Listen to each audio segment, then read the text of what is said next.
ఈరోజు ప్రార్థన.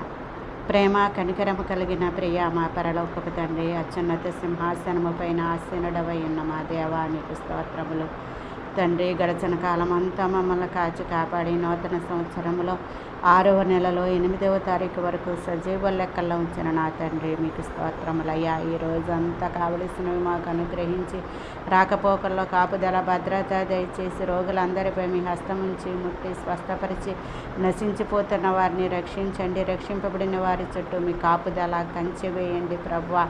నీ నిత్య రాజ్యమునకు మమ్మల్ని వారసులుగా చేయండి. మీ జీవ గ్రంథములో మా పేరులుంచండి. యుగయుగాలు తరతరాలు మీతో జీవించే కృపను అనుగ్రహించండి. మీ పరలోక రాజ్యంలో వారసత్వాన్ని కలిగించండి నాయన. మీ పరదేశంలో మేము ఉండేటట్లుగా సహాయమును దయచేయండి. మీరు అక్కడ సమయంలో ఎత్తబడే గుంపులో సార్వత్రిక సంఘములో మేముండులాగున నాయన. మా ఇరుగు పొరుగు వారిని